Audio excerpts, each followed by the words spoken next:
Hello students, this is Naveen Gautam. Welcome to my YouTube channel brothers classes Gangapur city. अपन maths से related सारे topic पढ़ने वाले हैं। आपका चैनल मैथ्स और रीजनिंग को समर्पित ये है, ठीक है।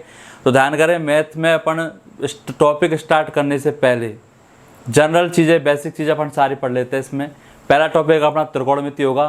त्रिकोणोमेट्री ये नहीं एक घंटे वीडियो बना के सारा त्रिकोणमिति दे दिया, देखो ऐसा कुछ जादूगर काम है नहीं। अपन पूरा पार्ट बाय पार्ट पढ़ेंगे। पार्ट ए फर्स्ट टाइप होगी, इसके अंदर part B, part C, D, E, इस तरह सारे पार्ट बाय पार्ट आपके त्रिकोणमिति के अंदर आने वाले, सारे ए टू जेड सब कुछ आने वाला है उसके अंदर, ठीक है।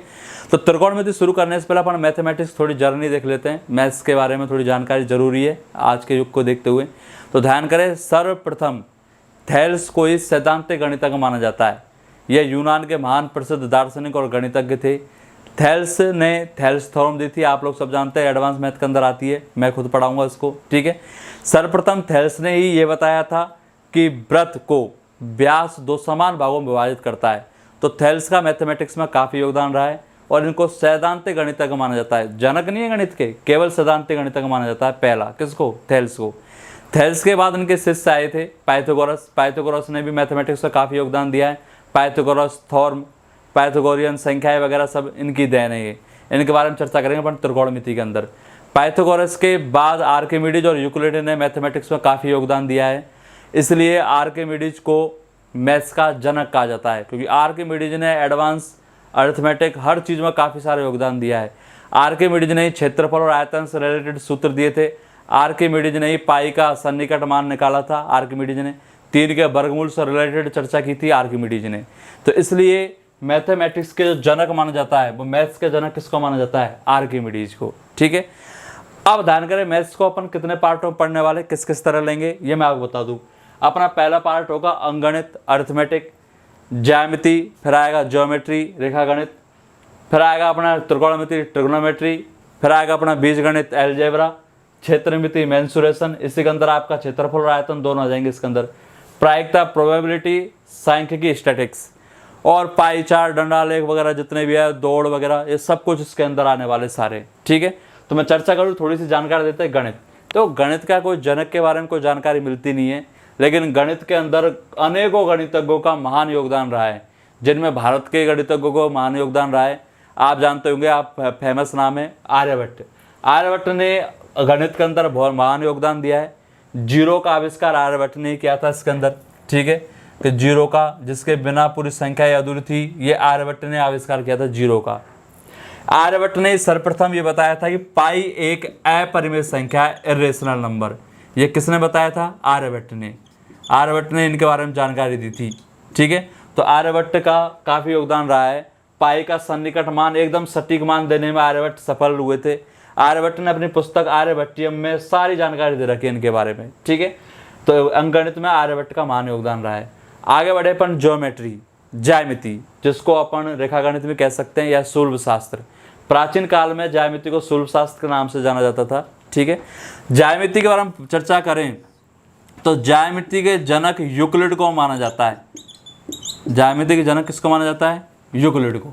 यूक्लिड ने अपनी एक पुस्तक दी थी एलिमेंट्स, जिसके अंदर काफ़ी रूल्स और गणित से रिलेटेड काफ़ी सारी जानकारी दी थी इन्होंने, और इस एलिमेंट्स को विश्व की सबसे सफलतम मैथमेटिक्स में बुक माना जाता है इसको, ठीक है। तो ज्यामिति के जनक कौन हो गए? यूक्लिड। अब ज्यामिति के अंदर आप लोग जानते हैं एक पार्ट होता है, आप लोग जानते होंगे उसको, निर्देशांक ज्यामिति, कोऑर्डिनेट, ठीक। निर्देशांक ज्यामिति, निर्देशांक ज्यामिति। निर्देशांक ज्यामिति के जनक है 17वीं शताब्दी के फ्रांसीसी गणितज्ञ हुए थे, रेने दकार्ते, ठीक है। तो निर्देशांक ज्यामिति की खोज कर दी भाई साहब रेने दकार्ते ने। इसलिए रेने दकार्ते के सम्मान में निर्देशांक ज्यामिति को कार्तीय पद्धति या कार्तीय निर्देशांक पद्धति भी कहा जाता है, ठीक है। तो ये भी अपन पढ़ने वाले हैं इसके बारे में, ज्यामिति के बारे में। अगला पार्ट जिसको अपन सबसे पहले पढ़ेंगे, इसको यह आता है आपका त्रिकोणमिति। देखिए, त्रिकोणमिति के बारे में बात करें तो त्रिकोणमिति के जनक है हिप्परकुस। हिप्परकुस को त्रिकोणमिति का जनक माना जाता है। ऐसा नहीं कि अकेले हिप्परकुस ने त्रिकोणमिति महान योगदान दे दिया, अपन के आर्यभट्ट जी, उन्होंने महान योगदान दिया त्रिकोणमिति में। सर्वप्रथम आर्यभट्ट ने ही साइन शब्द का प्रयोग किया था। तो आर्यभट्ट का भी त्रिकोणमिति के अंदर काफी योगदान रहा है। इसके बाद अपन अगला पार्ट लेते हैं बीजगणित, एलजेब्रा। एलजेब्रा के जनक के रूप में जाना जाता है मोहम्मद अल ख्वारिज़मी।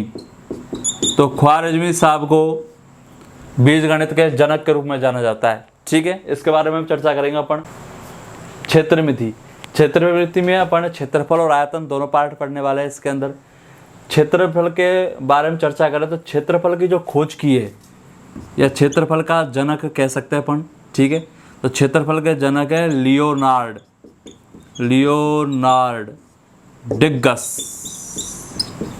तो लियोनार्ड डिग्गस को क्षेत्रफल का जनक कहा जाता है। ठीक है, तो अपना अगला पार्ट रहता है प्रायिकता, प्रोबेबिलिटी। प्रायिकता के जनक माना जाता है ग्रेलेमो कार्डेनो। तो ग्रेलेमो कार्डेनो,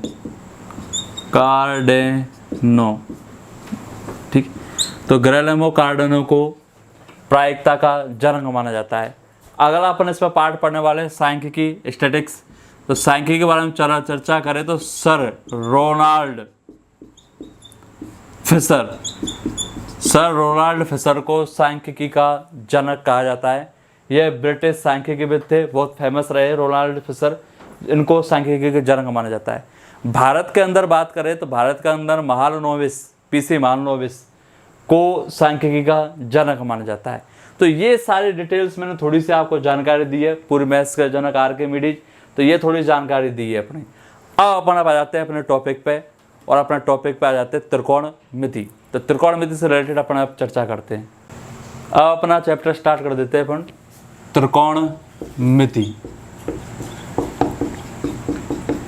त्रिकोणमिति को इंग्लिश में ट्रिग्नोमेट्री कहा जाता है, TRIGONOMETRY। ये ट्रिग्नोमेट्री शब्द 3 ग्रीक शब्दों से मिलकर बना हुआ है। 3 ग्रीक शब्दों से इसकी व्युत्पत्ति हुई है। पहला आपका शब्द है TRI। दूसरा आपका शब्द आएगा GON, और तीसरा आपका शब्द है मिट्रॉन, METRON। TRI का मतलब होता है 3, गॉन का अर्थ होता है भुजा, और मिट्रॉन का अर्थ होता है माप। मिट्रॉन का अर्थ होता है माप, अर्थात ट्रिग्नोमेट्री का शाब्दिक अर्थ होता है 3 भुजाओं की माप। अर्थात त्रिकोणमिति गणित की वह शाखा है जिसमें एक त्रिभुज की भुजाओं और उसके कोणों के बीच के संबंध का अध्ययन किया जाता है। तो ये अपनी त्रिकोणमिति है। त्रिकोणमिति का समकोण त्रिभुज से गहरा संबंध होता है, समकोण त्रिभुज। ठीक है, और वास्तवता में देखा जाए तो पूरी त्रिकोणमिति त्रिभुज के इर्द गिर्द ही घूमती रहती है सारी। क्योंकि अगर मैं त्रिकोणमिति का संधि विच्छेद करूं तो आपको पता है इसका संधि विच्छेद करते क्या बनेगा, त्रिकोण प्लस मिति। त्रिकोण का मतलब होता है त्रिभुज। भाई त्रिकोण किसको कहा जाता है, त्रिभुज को। प्लस मिति का मतलब क्या होता है, माप। एक त्रिभुज की माप से रिलेटेड घूमती रहती है। तो ध्यान कर लेना, त्रिकोणमिति पूरी त्रिभुज के इर्द गिर्द घूमेगी। और वो त्रिभुज कैसा होगा, समकोण त्रिभुज, राइट एंगल ट्राइंगल होगा वो समकोण त्रिभुज। ठीक है, समकोण त्रिभुज की चर्चा आ चुकी है। तो समकोण त्रिभुज से रिलेटेड आपके अगले इसमें एक पाइथागोरस थ्योरम आती है। तो पाइथागोरस थ्योरम से रिलेटेड अपन इसका चर्चा करेंगे, क्योंकि त्रिकोणमिति का ज्योमेट्री की पाइथागोरस थ्योरम, जिसको बौद्धायन थ्योरम भी कहते हैं, बौद्धायन प्रमेय से गहरा संबंध है। तो अपन इसके बारे में चर्चा करेंगे इसके बारे में। ठीक है, तो अब इसके बारे में आगे अगली स्टेप ले लेते हैं अपन। समकोण त्रिभुज क्या है इसके बारे में जानकारी लेते हुए इसको आगे स्टार्ट कर देते। समकोण त्रिभुज, तो अपन चर्चा करने वाले हैं अब समकोण त्रिभुज, क्योंकि पूरी त्रिकोणमिति इसी पर निर्भर है। समकोण त्रिभुज ऐसा त्रिभुज जिसका एक कोण 90 डिग्री का हो, समकोण त्रिभुज कहलाता है। ठीक है, तो ये आपका त्रिभुज बना दिया मैंने। ये लंबवत स्थिति हो गई इसकी, लंबवत यानी परपेंडिकुलर, और ये बन चुका आपका 90 डिग्री। इसका नामकरण संस्कार कर देता हूँ मैं, A, B और ये C। तो ये 90 डिग्री है। ठीक है, तो एक कोण 90 डिग्री है, तो क्या होगा, समकोण त्रिभुज। तो ध्यान कर लेना, समकोण त्रिभुज में एक तो समकोण होता है और 2 ये एंगल ये क्या होंगे, न्यून कोण। तो ये आपके न्यून कोण होंगे, जिसमें मैंने इसका नाम दे दिया थीटा। और इसका नाम दे देता हूँ मैं फाई। ठीक है, तो ये दो न्यून कोण हो गए। तो एक समकोण त्रिभुज में दो न्यून कोण और एक क्या होता है, समकोण। समकोण त्रिभुज, त्रिभुज मतलब तीन भुजा, तो इसमें तीन भुजा होगी जिसका नाम क्या क्या होगा वो समझ लीजिए। इसका नाम होगा आधार, और आधार को अपन इंग्लिश में क्या बोलेंगे, बेस। तो आधार को अपन बी से दर्शा सकते हैं, इसको बेस बी, या आधार मतलब ए आधार, तो इसको या तो ए से दर्शा दो आधार को, कैसे दर्शा सकते हैं अपन। ठीक है, ये भुजा आपको हो जाएगी लंब, लंब परपेंडिकुलर, इसको चाहे आप पी से दर्शा सकते हो लंब को, और लंब को या फिर डायरेक्ट लंब बोले तो एल, इससे दर्शा दो इसको। और तीसरी भुजा हो जाएगी आपकी कर्ण, हाइपोटेन्यूज, इसको या तो एस से दर्शा दो या कर्ण बोले तो के से दर्शा दो इसको शॉर्ट में अपन। ठीक है, कैसे दर्शा सकते हो इसको। ठीक है, इंग्लिश में और हिंदी में आपको पता, कर्ण बोले तो कर्ण से दर्शा दो। तो ध्यान कर लेना, एक समकोण त्रिभुज में सबसे बड़ी भुजा कौन होती है, कर्ण। तो कर्ण फिक्स है, 90 डिग्री के सामने वाली भुजा होगी कर्ण, ये 90 डिग्री है, और इसके सामने वाली भुजा कौन होगी, कर्ण। अब बात करूं मैं लंब और आधार की, तो कभी तो आधार ये हो जाता है और कभी आधार यही रहता है, कभी लंब ये होता है, कभी लंब ये हो जाता है। ये ऐसा क्यों, मिस्ट्री क्यों, कभी तो कौन हो जाता है कभी कौन, तो ये सुन लेना। अगर मैं एंगल ए लेता हूँ यानी थीटा एंगल लेता हूँ, तो ध्यान कर लेना हमेशा एंगल यानी कोण के सामने वाली भुजा लंब होती है और कर्ण होती है। 90 डिग्री सामने वाली भुजा तो क्या होगी, कर्ण, और न्यून कोण के सामने वाली भुजा हमेशा क्या होती है, लंब। अगर मैं ये न्यून कोण लेता हूँ थीटा, तो इसके सामने वाली भुजा ये क्या होगी, ये लंब हो जाएगी। अब न्यून कोण थीटा के लिए ये हो जाएगी लंब, तो इससे जुड़ी जो भुजा होगी ये क्या हो जाएगी, आधार, और ये आपकी कर्ण है ये। ठीक है, क्लियर। अगर मैं यहाँ पे मान लो फाई ले लेता हूँ ये, तो फाई के सामने वाली भुजा कौन हो जाएगी, ये क्या हो जाएगी, लंब, और ये क्या हो जाएगा, आधार। तो ये थोड़ा सा अपन को इसके अंदर ध्यान रखना है। ये एंगल लूंगा तो इसके सामने वाली भुजा ये क्या होगी, लंब होगी। अब ये न्यून कोण के सामने वाली भुजा हमेशा लंब होती है, तो ये क्या हो जाएगी फिर, आधार। ये न्यून कोण लूंगा अगर मैं, तो इसके सामने वाली भुजा ये क्या हो जाएगी, लंब, और ये क्या हो जाएगी, आधार। यानी न्यून कोण से जुड़ी हुई भुजा होती है हमेशा आधार। तो ये मेन इंपॉर्टेंट पॉइंट है, इसका अपन को थोड़ा सा क्या रखना है, ध्यान रखना है। ठीक है, तो अब अपन चर्चा करते हैं बौद्धायन प्रमेय या पाइथागोरस प्रमेय। समकोण त्रिभुज बारे में जानकारी प्राप्त कर ही चुके हैं, तो अब अपन चर्चा कर देते हैं पाइथागोरस प्रमेय।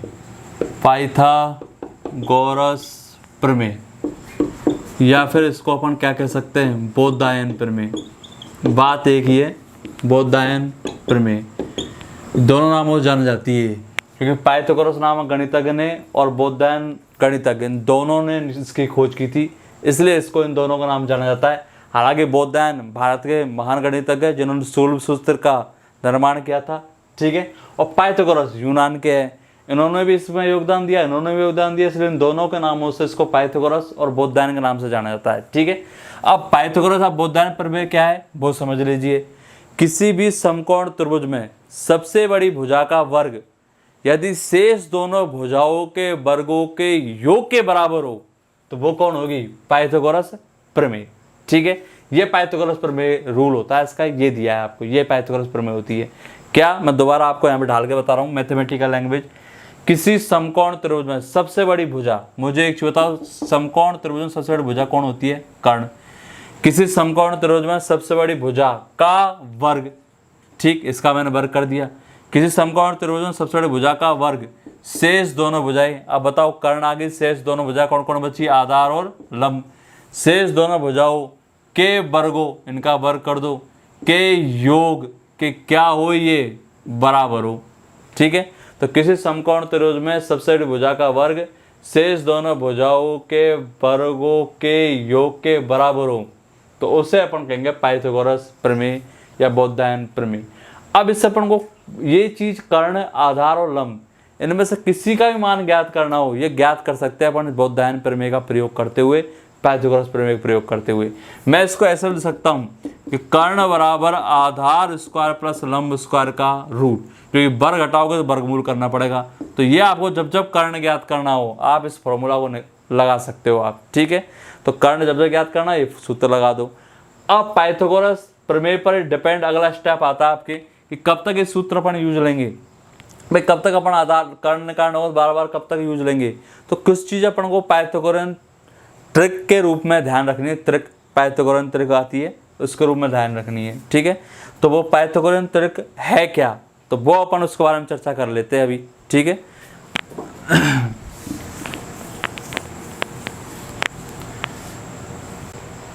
पाइथागोरियन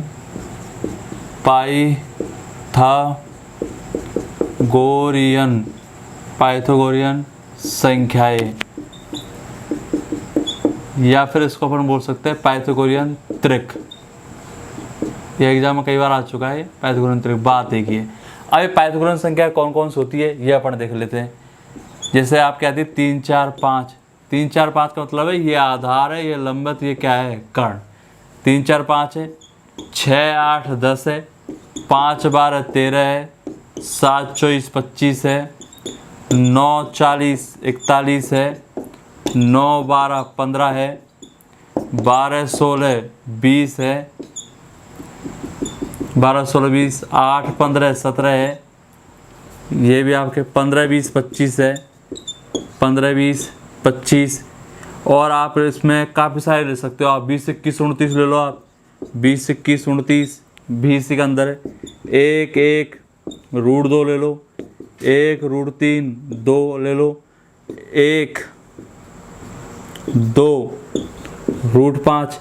ये सारी सारी आपकी पाइथागोरियन संख्या है। 3 4 5 6 8 10 5 12 13 7 24 25 9 40 41 9 12 15 12 16 20 8 15 17 15 20 25 20 21 29 1 1 √2 1 √3 2 1 2 √5।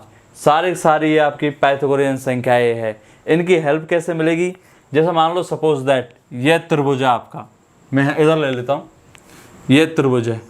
इस त्रिभुज में मुझे 2 भुजा ज्ञात है, ये 3 और ये क्या है 4। अब मुझे कर्ण पता नहीं है, तो एक तरीका है कर्ण निकालने का कि आपको पता है कर्ण का भी मैंने जस्ट सूत्र बताया, फॉर्मूला बताया कि कर्ण बराबर क्या होता है, आधार उसका पर लंब स्क्वायर का रूट। ठीक है, पाइथागोरस पर में अभी बताइए। अब इसमें आधार का मान डालो, आधार कितना है 3 का स्क्वायर करो प्लस लंब कितना है 4, 4 का स्क्वायर करो रूट। अब बताओ 3 का वर्ग 9, 4 का वर्ग कितना हो जाएगा 16 का रूट कर दो, 16 9 25, तो 25 का रूट करूंगा तो मैं कितना आ गया 5। तो अब इतना प्रोसेस करने के बाद क्या है कर्ण 5 आया है, तो इसमें थोड़ा टाइम लग जाता है। तो क्यों ना अपन डायरेक्टली याद कर लो भाई 3 4, ये 3 4 तो कितना हो गया 5, तो 3 4 तो कितना हो जाएगा 5, 12 16 तो कितना हो जाएगा 20, 9 41, तो ये तीसरी भुजा कितना हो जाएगी 40, 1 1 तो √2। तो तुरंत अपन को ये याद होगा तो अपनी काफ़ी कैलकुलेशन बढ़ जाएगी, सॉरी घट जाएगी काफ़ी कैलकुलेशन। ठीक है, तो ये अपन को इसमें हेल्प मिलती है और ये आपके सबसे ज़्यादा पॉपुलर है ये। ठीक है, 1 1 √2, पूरी हाइट एंड डिस्टेंस इन दोनों से उड़ा दूंगा मैं, पूरी हाइट एंड धड़ धड़ धड़ धड़ धड़ धड़ आंसर आएंगे उसमें, इन दोनों से उड़ा दूंगा पूरी पूरी। ठीक है, तो ये दोनों अपन को वहाँ हेल्प करेंगे। तो इन सबको अपन को मौखिक वर्बली याद होनी चाहिए। तो ये सब कुछ सिलेक्टेड इनको याद कर लो, बाकी तो पाइथागोरियन संख्या अनंत होती है और कुछ नहीं है। क्या है देखो, ये 3 को गुणा कर दो 2 से मल्टीप्लाई कर दो इसको, 3 दूनी 6, 4 दूनी 8 और 5 दूनी 10, नया निर्माण हो गया। इसको 3 3 से गुणा कर दो, 3 3 9, ये लो 3 चौका 12, 3 5 15, नई का निर्माण हो गया। ठीक है, नए का निर्माण कर दिया। इसको 5 से गुणा कर दो और नई का निर्माण हो जाएगा। 5 3 15, 5 चौका 20, 5 25, 5 से गुणा कर दे इसको, नया निर्माण हो गया, नई पाइथागोरियन संख्या आएगी। तो पाइथागोरियन संख्या तो इस तरह निर्माण कर सकते हो आप लोग। ठीक है, और आगे निर्माण कर लोगे आप सारी पाइथागोरियन संख्या को, नई चीज़ थोड़ी है, आप लोग सब जानते हैं। तो जनरली ये थोड़ा सा अपन को ध्यान रखना पाइथागोरियन संख्याएं या त्रिक के बारे में। अब आगे चर्चा करते हैं अपन त्रिकोणमितीय अनुपात। ठीक है, ट्रिग्नोमेट्रिक रेशो, त्रिकोणमितीय अनुपात, ट्रिग्नोमेट्रिक रेशो। ये त्रिकोणमितीय अनुपात क्या होते हैं? तो ध्यान करें, दिए गए न्यूनकोण के लिए त्रिभुज की भुजाओं का जो भी अनुपात होगा वो त्रिकोणमितीय अनुपात कहलाता है। ठीक है, ध्यान करें, पूरी त्रिकोणमिति 3 वस्तु अर्थात 3 कोण, 3 भुजा और 3 अनुपातों पर निर्भर है। ठीक है, 3 भुजा कौन कौन सी? आपकी 3 भुजा इन पर निर्भर है। आपकी पूरी त्रिकोणमिति 3 भुजा है आपके, ये तो हो गया आपका आधार, और ये क्या हो गया आपका लंब, और ये क्या हो गया आपका कर्ण। 3 भुजाओं पर निर्भर है। और 3 भुजाओं, या फिर मैंने एक बार और बोला था 3 अनुपात। अब वो 3 अनुपात कौन कौन है वो सुन लो।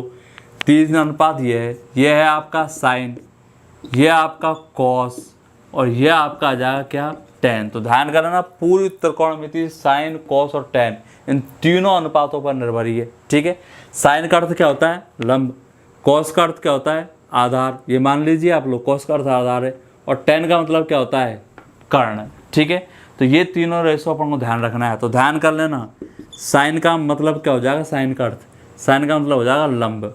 ठीक है, ये लो साथ। ठीक है, कर्ण का सॉरी कॉस का अर्थ क्या हो जाएगा, कॉस का अर्थ हो जाएगा भाई साहब आधार। ठीक है, और टेन का अर्थ क्या हो जाएगा, टेन का अर्थ होता है कर्ण। लेकिन ये टेन है ना किस पर डिपेंड है, अगर मैं कर्ण की भुजा है ये, और ये दोनों भुजा हटा दूँ आधार और लंब, तो कर्ण का कोई वजूद है क्या, तो ये कर्ण किस पर टिका हुआ है, लंब और आधार। तो टेन का अर्थ क्या हो जाएगा, टेन का लंब बटे आधार, और लंब बटे आधार आता है मैं टेन थीटा कह सकता हूँ। साइन का भी कोई वजूद नहीं है, साइन के पीछे मुझे क्या लगाना पड़ेगा, थीटा। अब ये कौन बन गया, साइन तो भुजा है, थीटा लगाती है, अब थीटा जैसे लगेगा यहाँ नीचे कौन आ जाएगा, कर्ण। ठीक है, तो साइन थीटा बराबर क्या होता है, लंब बटे कर्ण।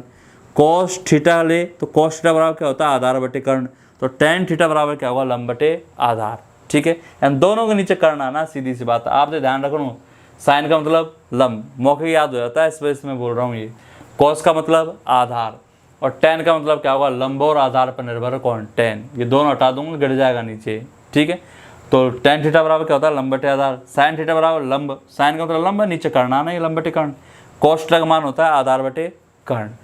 अब भाई साहब आर्यभट्ट जी ने साइन नाम दे दिया, आर्यभट्ट जी ने सोचा कि ये लंब बटे कर्ण है, तो क्यों ना ये ऐसे नहीं हो सकता है क्या, ये एल बटे के, तो के बटे एल नहीं हो सकता क्या। उन्होंने सोचा यार पर बिल्कुल सही बात है, कर्ण बटे लंब भी हो सकता है। आधार बटे कर्ण है तो उन्होंने ये लिख के देखा, कर्ण बटे आधार भी हो सकता है यार, ये तो जस्ट अपोजिट। लंब बटे आधार तो उसको मैं ये से लिख सकता हूँ, आधार बटे लंब। उन्होंने देखा, अब उन्होंने देखा कि इस तरह भी लिख सकते हैं, तो अब इनका नाम क्या दूँ, ये तो नाम रख दिया, जैसे मेरा नाम बचपन में कुछ भी नहीं था, लेकिन बचपन में घर वाला नाम रख दिया नवीन, अब सब लोग मुझे नवीन नाम जानते हैं, वैसे इनका नाम रख दिया साइन कॉस टेन। ये कोई भयंकर चीज़, भयानक चीज़ नहीं है।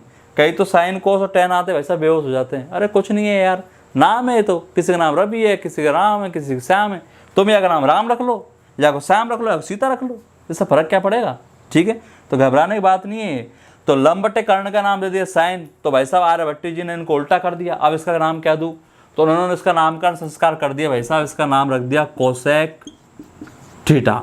ठीक है, इसी तरह आधार बटे कर्ण का नाम रख दिया कॉस थीटा, तो उनके माइंड में आया भाई ये उल्टा भी हो सकता है, कर्ण बटे आधार, अब इसका नाम क्या रखूँ मैं, तो इसका कॉस, तो इसका नाम रख दिया और उन्होंने सेक थीटा। ठीक, इसी प्रकार से लंब बटे आधार है तो इसका उल्टा कर दिया उन्होंने, आधार बटे लंब।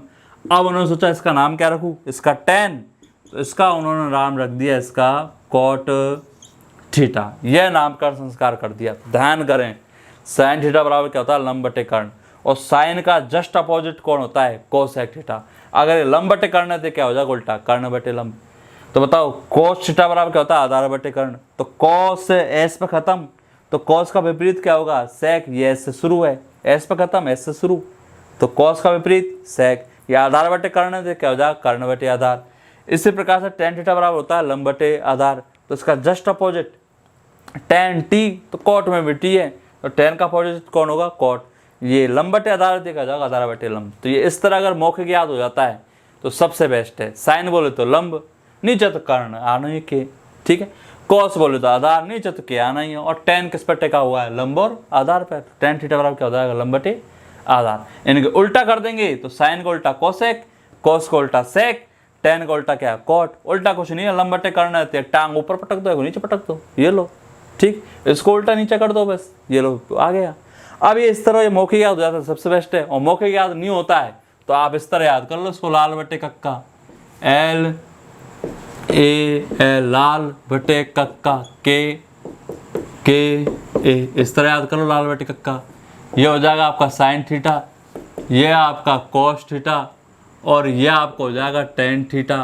ठीक, ये आपका साइन का अपोजिट कोसेक थीटा हो गया, ये आपका सेक थीटा, और ये आपको हो जाएगा कॉट थीटा। ठीक है, क्लियर। तो ये साइन, कोसेक, कॉस, सेक, टेन, कॉट। अब ऊपर वाले अपन को मान चाहिए तो ऊपर वालों को मान निकालना, नीचे तो ऊपर से नीचे की ओर पढ़ना है। जैसे साइन थीटा बराबर क्या होगा, लंब बटे कर्ण, कॉस थीटा बराबर क्या होगा, आधार बटे कर्ण, टेन थीटा बराबर क्या होगा, लंब बटे आधार। और अगर मुझे नीचे वालों को मान निकालना तो ऊपर नीचे से ऊपर की ओर पढ़ना है।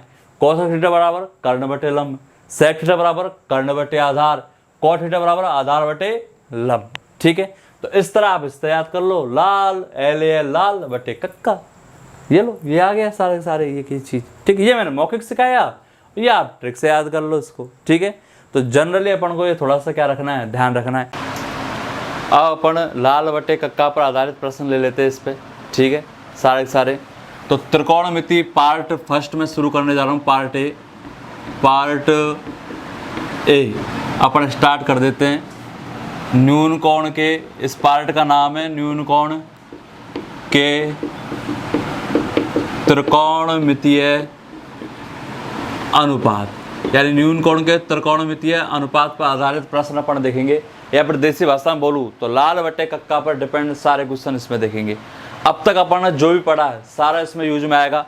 आपकी पाइथागोरस प्रमेय, पाइथागोरियन संख्याएं बताई मैंने आपको, 3 4 5 6 8 10 5 12 13 सब यूज में आएगी इसके अंदर।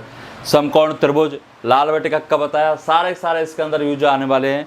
तो अपन इस पर आधारित प्रश्न ले लेते हैं। ठीक है, तो सबसे पहले अपन ये देख लेते हैं, एक बार फिर दोबारा लिखवा रहा हूँ मैं यहाँ पे लाल बटे कक्का के बारे में, जो भी यूज में आएगा इसके अंदर। ये LAL लाल बटे कक्का, ठीक है, यानी ये हो गया आपका साइन थीटा, ये आपका कोस थीटा और ये आपका टेन थीटा का मान हो गया। साइन का जस्ट अपोजिट होता है कोसेक थीटा, कॉस का जस्ट अपोजिट होता है सेक थीटा और टेन का जस्ट अपोजिट होता है कॉट थीटा। ठीक है, तो इन पर डिपेंड अपन अब क्वेश्चन देखने वाले हैं। अब अपन इसका फर्स्ट क्वेश्चन लेते हैं। आपसे पहला क्वेश्चन पूछा है कि त्रिभुज ABC में कोण भी 90 डिग्री है, यदि AB बराबर 4 और BC बराबर 3 हो तो कोण A के लिए सभी त्रिकोणमितीय अनुपात ज्ञात करो। किसके लिए पूछा आपसे? कोण A के लिए। तो सबसे पहले तो अपन ट्रायंगल त्रिभुज बना देते हैं। तो जनरली ये मैंने ट्रायंगल बना दिया, आपका त्रिभुज बना दिया। ठीक है, ये त्रिभुज बना दिया और इस त्रिभुज में कोण B पर क्या है, 90 डिग्री है। तो यहाँ मैंने कोण B रख दिया और यहाँ पे कितने डिग्री आ गया, 90 डिग्री। ये हो गया आपका A और ये B और ये हो गया आपका C। ठीक है, ABC त्रिभुज है, उसमें कोण B 90 डिग्री है। यदि AB बराबर 4, AB ये कितनी है, 4, यदि AB बराबर 4 और BC बराबर 3 हो और BC का मान जो है ये BC ये कितना है, 3, BC बराबर 3 हो तो कोण A के लिए सभी त्रिकोणमितीय अनुपात ज्ञात करो। किसके लिए चाहिए मुझे, कोण A, यानी इस कोण के लिए मुझे सभी त्रिकोणमितीय अनुपात चाहिए। तो मैंने भी थोड़ी देर पहले बताया था आपको कि जनरली न्यून कोण के सामने वाली जो भुजा होगी वो क्या होगी, लंब होगी। अब न्यून कोण यहाँ पे कौन है, A, और कोण A के सामने वाली भुजा कौन है, 3। तो ये 3 तो क्या हो गया, ये तो हो गया लंब। अब न्यून कोण से जुड़ी हुई जो भुजा होती है हमेशा ये क्या होती है, आधार। और सीधी सी बात है, ये अगर लंब है तो ये आधार ही होना है, तो ये हो गया आपका आधार और ये क्या हो जाएगा आपका कर्ण। ठीक है, अब आपको कर्ण निकालना है। कर्ण निकालने दो तरीके, एक तो पाइथागोरियन संख्या मैंने बताई थी कि 3 है, ये 4 है, तो ऑटोमेटिकली कितना हो जाएगा, ये 5, 3 4 5। ये मैंने पाइथागोरियन संख्या आपको ऑलरेडी बता रखी है कि 3 4 5 6 8 10 5 12 13 7 24 25। पिछली क्लास में इस तरह से बताई थी पाइथागोरियन संख्या। ये आधार है, ये लंब है, तो क्या है, कर्ण। तो वो कोई मैंने इसमें यूज ले लिया इसको। 3 4 तो कितना हो गया, ये 5। अगर कोई पाइथागोरियन संख्याएं भूल जाता है, याद नहीं रहती है, तो आपको कर्ण निकालना तो कर्ण निकाल लो, क्योंकि 3 और 4 दो दे रखी है, कर्ण निकालना निकाल लो। कर्ण निकालने के लिए आपको पाइथागोरस प्रमेय का यूज लेना पड़ेगा आपको। तो आप जानते हो, मैंने बताया था पिछली क्लास में, कर्ण बराबर क्या होता है, आधार स्क्वायर प्लस लंब स्क्वायर क्या कर दोगे आप, रूट। ठीक है, आधार कितना है यहाँ पे 4, तो 4 का क्या कर दोगे स्क्वायर, प्लस लंब कितना है यहाँ पे 3, 3 का कर दोगे स्क्वायर और दोनों को वर्ग करके जोड़ के रूट कर दो। 4 का वर्ग कितना होगा 16, 3 का वर्ग कितना होगा 9 का रूट, 16 9 25 और 25 का अगर रूट करूँ तो कितना आता है आपका 5। तो देखो कर्ण वहीं आ गया 5। लेकिन इतना प्रोसेस क्यों करें, जब हम पाइथागोरियन संख्या याद है तो आप डायरेक्टली ले जाओ इसको, ये 3 ये 4 तो ऑटोमेटिकली कितना होना है 5। अब मुझे कोण A के लिए सभी त्रिकोणमितीय अनुपात निकालना है। ठीक है, कोण A के लिए मैं निकाल रहा हूँ यहाँ पे कोण A के लिए। तो सभी त्रिकोणमितीय अनुपात मैक्सिमम कितने होते हैं, 6 होते हैं आपके। ये रहे 6 त्रिकोणमितीय अनुपात, sine theta, cos theta, tan theta, cosec theta, sec और कॉट। इन 6 के अलावा और कोई अनुपात मौजूद नहीं है। ये 6 के 6 त्रिकोणमितीय अनुपात होते हैं निकालने। तो मुझे निकालना है यहाँ पे साइन थीटा निकालना है। तो साइन थीटा निकालना, तो आप लोग जानते हो साइन थीटा बराबर क्या होता है, साइन का मतलब ही क्या होता है, लंब। तो साइन थीटा बराबर होता है लंब बटे कर्ण। कॉस थीटा बराबर क्या होगा, कॉस थीटा बराबर होता है आधार बटे कर्ण। और टेन थीटा बराबर क्या होता है, टेन थीटा बराबर होता है आपका लंब बटे आधार, लंब बटे आधार। ये तो मुझे चलो याद है, अगर किसी को याद नहीं है तो ये रहा लाल बटे कक्का, ठीक है। साइन थीटा का मान चाहिए, ऊपर वालों को मान चाहिए तो ऊपर से नीचे की ओर पढ़ो। साइन थीटा का मान होगा लंब बटे कर्ण, कॉस थीटा का मान होगा आधार बटे कर्ण, और टेन थीटा का मान क्या होगा, लंब बटे आधार। इसी तरह मुझे कोसेक थीटा का मान चाहिए तो नीचे से पढ़ो। अब कोसेक थीटा का मान हो कर्ण बटे लंब, सेक थीटा का मान हो कर्ण बटे आधार, कॉस थीटा का मान होगा आधार बटे लंब। और ऐसे नहीं करना चाहो, डायरेक्टली सीधी सी बात है कि साइन का जस्ट अपोजिट कौन होता है, साइन थीटा का, कोसेक थीटा। तो कोसेक थीटा बराबर क्या हो जाएगा, ये लंब बटे कर्ण है तो ये हो जाएगा कर्ण बटे लंब। इसी तरह साइन का जस्ट अपोजिट होता है आपका सेक थीटा, सॉरी कोस का, कोस का जस्ट अपोजिट होता है सेक थीटा। कोस थीटा बराबर आधार बटे कर्ण है तो सेक थीटा बराबर क्या हो जाएगा, कर्ण बटे आधार। इस तरह टेन लंब बटे आधार है तो बताओ टेन का अपोजिट होता है कोट थीटा, तो कोट थीटा क्या हो जाएगा, लंब बटे आधार, तो इसको पलट दो आधार बटे लंब। ये 6 मैक्सिमम त्रिकोणमितीय अनुपात हो सकते हैं और यही पूछा आपसे। अब इनका मान डाल दीजिए आप लोग। बताओ लंब चाहिए तो लंब कितना है यहाँ पे 3, और कर्ण कितना है 5, 3/5। आधार कितना है 4, और कर्ण कितना है वही 5, 4/5। अब मुझे टेन थीटा का अनुपात चाहिए तो लंब बटे आधार, तो लंब का मान कितना है 3, आधार का मान कितना है 4, 3/4। कोसेक थीटा का मान चाहिए मुझे तो कर्ण, कर्ण कितना है 5 बटे लंब कितना है 3। मुझे सेक थीटा का मान चाहिए तो कर्ण, कर्ण कितना है 5 बटे आधार, आधार कितना है 4, ठीक। मुझे चाहिए कोट थीटा का मान चाहिए तो आधार कितना है 4 और लंब कितना है ये 3। तो ये आपके कोण ए के लिए सभी त्रिकोणमितीय अनुपात आगे 6 मैक्सिमम हो सकते हैं सारे के सारे। अब जरूर नहीं आप सभी पूछे, आपसे क्वेश्चन ये रहेगा, ठीक है, कि त्रिभुज एबीसी में कोण भी 90 डिग्री है, यदि ए बी बराबर 4 और बी सी बराबर 3 हो तो कोण ए के लिए सभी शब्द हटा के यहाँ पे लिख सकता है। कोण ए के लिए साइन थीटा का मान क्या होगा, कोण ए के लिए सेक थीटा का मान क्या होगा, कोई भी एक पूछ सकता है, 2 पूछ सकता है आपसे। इस तरह निकालना है आपको इसके अंदर, ठीक है। दूसरी बात, यहाँ कोण ए के लिए पूछ रहा है आपसे, अगर कोण सी के लिए पूछ ले, ये रहा कोण सी, तो टोटली वैल्यू चेंज हो जाएगी। कोण ए के लिए लंब कौन है, यहाँ पे जस्ट सामने वाली भुजा लंब होती है 3 है, लेकिन कोण सी पूछे तो कोण सी के लिए लंब कौन हो जाएगा अब 4। तो पूरे त्रिकोणमितीय रेशो सारे के सारे बदल जाएंगे आपके, ठीक है। मैं भी बता देता हूँ आपको, जैसे मान लो मैंने यहाँ पे ले लिया, कोण सी के लिए लेना चाह रहा हूँ मैं, कोण सी के लिए थोड़ा सा हिंट दे देता हूँ 1-2 लाइन की, ठीक है। कोण सी के लिए ट्रिग्नोमेट्री रेशो लेना चाहता हूँ मैं, और पहला लेना चाहता हूँ आपको साइन थीटा, ठीक है। आप जानते हो साइन थीटा बराबर होता है लंब बटे कर्ण, लेकिन आप लोग ध्यान कर लेना त्रिभुज ये है आपका ट्राइंगल।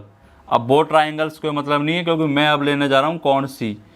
ये आपका ए है, ये बी है, ये सी है, और ये कितना था उसमें 4 है, ये 3 है और ये कितना है 5, लेकिन कौन ले रहा हूँ अब मैं कोण सी। तो कोण सी के सामने वाली भुजा कौन है 4, तो अब लंब क्या हो जाएगा बताओ आप लोग, 4 लंब हो जाएगा। और इसके जस्ट जुड़ी हुई भुजा ये क्या हो जाएगी आधार, और कर्ण तो फिक्स है, ये कर्ण है ही है। अब देख लो टोटली वैल्यू चेंज होगी। साइन थीटा का मान चाहिए मुझे, साइन थीटा बराबर क्या होता है लंब बटे कर्ण। तो बताओ इसमें लंब का मान कितना है 4 बटे कर्ण का मान कितना है इसके अंदर 5। तो बताओ साइन थीटा की वैल्यू कितनी हो जाएगी 4/5। ये है कोण सी के लिए, और यहाँ पे कोण ए के लिए साइन थीटा की वैल्यू कितनी है 3/5। तो बताओ दोनों डिफरेंट है क्या नहीं है। तो यह अपन को ध्यान रखना है कि कोण ए पूछ रहा है या कोण सी। तो कोण ए के लिए तो ए के सामने वाली भुजा ये लंब होगी, कोण सी के लिए ये लंब हो जाएगा। इसलिए तो कहते हैं कि 3 और 4 में से कभी तो कोण लंब हो जाता है, कभी कोण आधार हो जाता है। इसका रीजन यही है कि कौन सा थीटा ले रहे हैं अपन, कौन सा कोण ले रहे हैं अपन, ठीक है। तो इस तरह से त्रिकोणमितीय अनुपात, त्रिकोणमितीय रेशो ज्ञात किए अपन ने। अब आपका अगला क्वेश्चन, सेकंड क्वेश्चन लेते हैं। सेकंड क्वेश्चन आपसे कहा कि यदि tan थीटा बराबर 4/3 है तो sin theta plus cos theta का मान कितना होगा। यह आपको 4 ऑप्शन दिए, और यह आपके लेटेस्ट आपके एग्जाम RRB ग्रुप डी 23 सितंबर 2018 शिफ्ट फर्स्ट के अंदर क्वेश्चन पूछा है आपसे, ठीक है। तो लेटेस्ट क्वेश्चन है, तो कुछ नहीं है, जनरली यहाँ देखो, मुझे एक चीज बताओ, tan थीटा बराबर दिया हुआ 4/3, और आप मुझे बताओगे tan थीटा बराबर क्या होता है। tan थीटा बराबर क्या होता है लंब बटे आधार। देख लो आप, ये रहा tan थीटा, tan थीटा का मान क्या होगा लंब बटे आधार। तो टेन थीटा की वैल्यू होती है लंब बटे आधार। इसका मतलब ये हुआ कि लंब का मान कितना दे रखा है इसमें 4, आधार का मान कितना दे रखा है 3। अब ये मैंने ट्राइंगल ले लिया, त्रिभुज ले लिया आपका, ठीक है, समकोण त्रिभुज ले लिया है जनरली, ये आपका समकोण त्रिभुज रहा। इस समकोण त्रिभुज में लंब तो कितना है 4, आधार कितना है 3, तो कर्ण कितना होगा मुझे एक चीज बताइए, 3 4 तो कर्ण कितना हो जाएगा 5, तो 3 4 तो कर्ण हो गया 5। और अगर कर्ण तुम्हें याद भी नहीं है तो कर्ण निकाल लो, कर्ण निकालने का फॉर्मूला मैं बता चुका हूँ पाइथागोरस प्रमेय में। कर्ण बराबर क्या होता है, आधार उसका पर लंब उसका रूट कर दो, आधार इसका वर्ग कर दो, इसका वर्ग कर दो, दोनों को जोड़ के वर्गमूल कर दो। 3 का वर्ग हो गया 9, 4 का वर्ग 16, 16 9 25, 25 का वर्गमूल कितना आ गया 5। तो कर्ण इस तरह निकाल सकते हो आप लोग, ठीक है। तो ये तो आपका हो गया आधार, यह आपका हो गया लंब, और यह आपका क्या हो गया कर्ण। ये लो ऐसा तीनों आपकी भुजाएं इसकी आ गई है। तो आपसे पूछा sine theta plus cos theta का मान कितना होगा, तो अपन निकाल देते हैं sine theta plus cos theta. तो sine theta plus cos theta की मेरे से वैल्यू पूछी है, तो आप जानते हो साइन थीटा बराबर क्या होता है, उधर देख सकते हो आप, लंब बटे कर्ण। कोस थीटा बराबर क्या होता है, आधार बटे कर्ण। अब इसमें वैल्यू डाल दीजिए आप। लंब के मान कितना है 4, कर्ण का मान कितना है इसके अंदर 5, प्लस आधार का मान कितना है 3, कर्ण का मान कितना है इसके अंदर 5। अब आधार अगर नीचे समान हो तो आपको लेस लेने की जरूरत नहीं है, लेस ले लोगे तो कोई फर्क पड़ने वाला नहीं है। तो नीचे तो ये फिक्स है, क्या आना है 5 आना है, इन दोनों जोड़ दो, 4 और 3 7। तो बताओ इसकी वैल्यू कितनी हो जाएगी 7 बटे 5। और लेसा भी लूंगा तो देखो 5 मैंने दोनों को लेसे ले लिए 5, तो 5 से 5 फिनिश तो 4 बचेगा, इधर 4 आ जाएगा, 5 से 5 फिनिश 3 आ जाएगा, बीच में प्लस का चिन्ह, तो 4 और 3 कितना होना है 7। तो इस तरह इसका मान कितना आ चुका है 7 बटे 5, यानी ऑप्शन बी इसका क्या है ये आंसर। क्वेश्चन नंबर 3 है आपका, यदि कोट फाई बराबर 20 बटे 21 हो तो कोस फाई का मान क्या होगा, ठीक है। ये आपसे पूछा है, चारों ऑप्शन है इनमें से कोई एक होगा। और यह आपके एग्जाम आया लेटेस्ट SSCGL टीयर फर्स्ट 19/5/2013 में क्वेश्चन पूछा है। तो कुछ नहीं है, आपको वैल्यू दे रखी है कोट फाई बराबर 20 बटे 21, और आप जानते हो पीछे चाहे इससे फर्क नहीं पड़ता है, कोट थीटा हो, फाई हो, ए हो, एक्स हो, डजेंट मैटर, ये कोई मुद्दे की बात नहीं है, बीटा गामा कुछ भी हो, ठीक है, पीछे की तरफ। तो आप लोग जानते हो कोट थीटा बराबर क्या होता है, कोट थीटा बराबर आधार बटे लंब, नीचे से ऊपर की ओर पढ़ेंगे तो कोट थीटा बराबर होता है आधार बटे लंब, यानी कि आधार का मान 20 तो लंब का मान कितना है 21। तो ध्यान करिए मैंने ट्राइंगल बना दिया आपका, राइट एंगल ट्राइंगल, ये आपका 90 डिग्री हो गया इसमें। अब इसमें आधार कितना है 20, लंब कितना है 21, तो 20 21, तो बताओ ये कितना होगा, ये तो ये हो जाएगा, आपको पता है 20 21 तो ये हो जाएगा आपका 29। ये रहा पाइथागोरस संख्या, 20 21 तो कितनी हो जाएगी 29। और अगर पता नहीं चले तो आप इसको निकालना हो ये, तो ये निकाल सकते हो आप। कर्ण बराबर क्या होता है, आधार उसका पर लंब उसका रूट करके इसको निकाल लो, सीधी सी बात है, ठीक है। अब आपसे किसका मान पूछा है, इसमें कॉस फाई का मान पूछा है, तो मुझे इसके अंदर कॉस फाई का मान चाहिए, तो कॉस फाई का मान चाहिए, तो इसमें मान डाल दीजिए आप लोग, कुछ नहीं है। कॉस थीटा बराबर क्या होता है, वहाँ देख लीजिए आप लोग, आधार बटे कर्ण, तो कॉस थीटा का मान होता है आपका आधार बटे कर्ण। तो बताओ आधार का मान कितना है यहाँ पे 20, और कर्ण का मान कितना है यहाँ पे आपका 29। तो बताइए आपका आंसर क्या आ जाएगा 20 बटे 29, दैट्स इट। क्वेश्चन नंबर 4, यदि साइन थीटा बराबर 3 बटे 5 तो tan theta plus cos theta बटे cot theta plus cosec theta का मान क्या होगा, ये पूछा आपसे। SSCGL tier first 19/10/2014 shift second में क्वेश्चन पूछा है। तो सल्टा दो इसको, क्या मुद्दा है, नो प्रॉब्लम। भाई अपन को पता है साइन थीटा दिया आपको वैल्यू, तो साइन थीटा का मान दे रखा है 3 बटे 5, और अपन जानते हैं साइन थीटा बराबर क्या होता है लंब बटे कर्ण, ये साइन थीटा की वैल्यू होती है। तो लंब का मान 3 है तो कर्ण का मान कितना है 5। तो ये लो ऐसा ट्राइंगल बना दिया मैंने ये, ठीक 90 डिग्री। इसमें लंब तो कितना है 3, ये तो होगी लंब की वैल्यू। कर्ण की वैल्यू कितनी है भाई साहब, कर्ण की वैल्यू हो जाएगी 5, और आधार कितना हो जाएगा 3 है 5 है, 3 और 5 क्या बचा 4, तो 4 क्या हो जाएगा ये आधार हो जाएगा, ठीक है, नो प्रॉब्लम, क्लियर। तो ये आपको मान मैंने रख दिए। अब कुछ नहीं है, किसका मान पूछा आपसे, tan theta plus cos theta बटे cot theta plus cosec theta, अरे कुछ भी पूछे नो प्रॉब्लम, आपको तो मान उठा के डालने, इसमें कुछ नहीं है। टेन थीटा बराबर क्या होता है लंब बटे आधार, कॉस थीटा बराबर क्या होता है आधार बटे कर्ण, ठीक।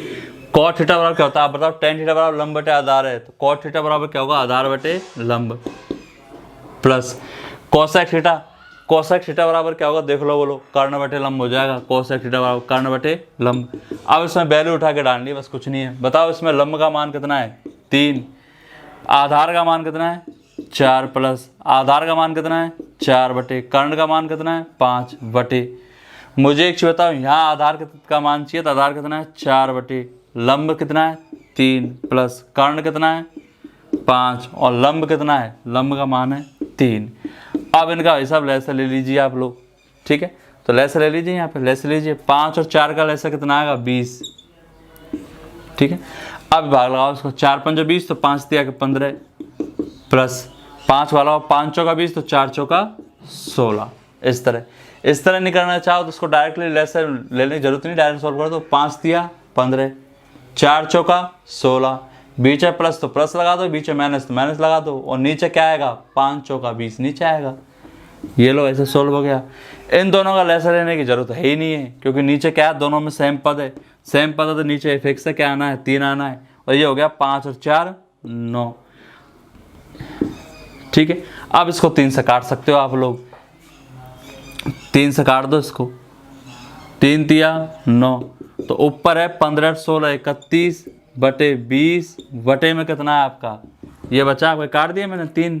अब 20 इससे नीचे गुणा हो जाएगा, तो 31 बटे 20 गुणा हो जाएगा, 3 से 20 दिया 60, भाई नीचे आएगा, नीचे आगे से गुणा हो जाएगा। तो बताओ इसका मान क्या आ गया है 31 बटे 60, ऑप्शन सी।